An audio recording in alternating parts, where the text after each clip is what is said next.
जय श्री कृष्णा, हर हर महादेव। मैं नारायण भक्ति सिप्रा स्वागत करती हूँ आपका अपने चैनल पर। जय श्री कृष्णा। आप सभी कार्तिक महात्म का रसपान कर रहे हैं। आज आप सुनेंगे 18वां अध्याय और 19वां अध्याय। प्रतिदिन आपको आजकल 5 दिन मिलेंगे 2 अध्याय सुनने के, जिससे कि कहानी जो आगे आने वाली उसकी जानकारी हमें पहले प्राप्त हो जाए और हम उस त्यौहार पर वो उपाय कर अपने जीवन में लाभ उठा सकें। 18वां अध्याय इस प्रकार है। इस दिन महाराज पृथु ने नारद जी से पूछा, हे देवर्षि नारद जी, समस्त गोपियों में राधा रानी जी भगवान श्री कृष्ण को इतनी प्यारी क्यों है तथा कार्तिक मास में भगवान कृष्ण के साथ उनकी ही पूजा क्यों होती है?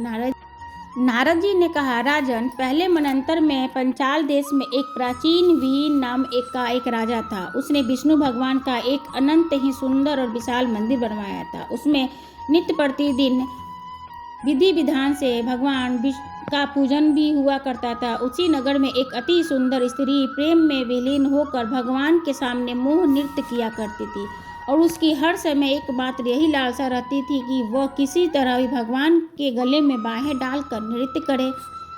एक दिन उसने समस्त धन गरीबों में बांट दिया और भगवान के सन्मुख नाचते हुए अपने प्राण त्याग दिए। स्वर्ग में वो स्त्री चंद्रकृति नामक एक अत्यंत ही सुंदर देवगन्ना बनी।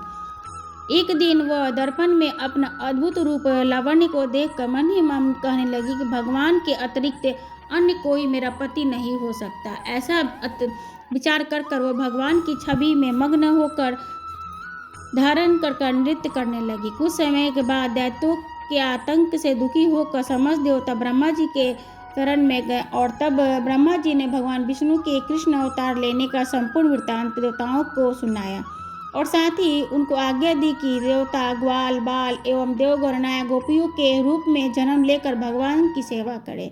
देवगन्ना चंद्रकृति ब्रह्मा जी से प्रार्थना करती हुई बोली कि हे पितामह, भगवान स्वयं मेरे साथ नाचे, मेरा पूर्व जन्म का एक मनोरथ पूर्ण करने की कृपा कीजिए। तब ब्रह्मा जी ने वरदान देते हुए कहा कि तुम नंदग्राम में वृषभान गोप के साथ यहाँ राधा नाम से तुम्हारा जन्म होगा तथा जन्म लेकर समस्त ब्रज गोपियों से अधिक भगवान को प्रिय होगी। उस समय भगवान तुम्हें अपने बाहों में यानी अपने प्राणों से भी अधिक प्रिय समझेंगे तथा रासो उत्साह में भी तुम उनके साथ नृत्य करोगी। इस प्रकार तुम्हारा मनोरथ पूर्ण होगा। ब्रह्मा जी के वरदान सुनकर पूर्ण करने के लिए भी श्री कृष्ण अवतार में भगवान ने राधा जी के साथ रासो उत्सव में नृत्य किया और उन्होंने अपने प्राणों को भी सबसे अधिक प्रिय माना।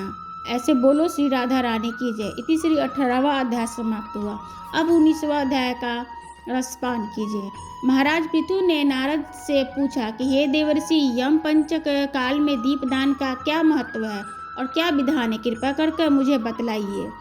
राजा नारद जी से कहा कि हे राजन, कार्तिक मास कृष्ण पक्ष की त्रयोदशी से शुक्ल पक्ष की द्वितीया भाई दूज तक में 5 दिन यम पंचक कहलाने। इस दिन में धनतेरस की रात्रि में यमराज के निमित्त दीपक जलाने से यमराज प्रसन्न होते हैं और अकाल मृत्यु आदि नहीं होती है। इससे अगले दिन कार्तिक कृष्ण चतुर्दशी को नरक चतुर्थी कहते हैं। इस दिन तिल का तेल, अपमार्गा तथा दुर्वा आदि लगाकर स्नान करना चाहिए। स्नान के बाद दक्षिण की ओर मुख कर अपसभ्य होकर जल में तिल मिलाकर और 3-3 अंजलि से यमराजाय, धर्मराजाय, मृत्युवे, अंतकाय, कालाय, सर्वभूतक्षाय और दुम्बराय, दधनाय, परमेनिष्ठे, विक्रोदराय, चित्राय, चित्रगुप्ताय इन नामों से यमराज को तर्पण करें। फिर सायंकाल में ब्रह्मा, विष्णु तथा दुर्गा जी के मंदिर में तथा वृक्ष, सभा, गौशाला, बगीचा, नदी, तालाब, कुआं, बावड़ी, गली, चौराहा, खेत, शमशान आदि में दीप जलाएं और रात्रि को भी श्री लक्ष्मी जी की पूजा करें। यदि शास्त्र के किसी की मृत्यु हो गई हो, निमित्त हो गई हो चतुर्दशी के दिन, तो उसके नाम का भी दीपदान करना चाहिए। इससे अक्षय पुण्य फल की प्राप्ति होती है। इसके बाद कन्या, ब्रह्मचारिणी तथा तपस्वियों को भोजन कराएं।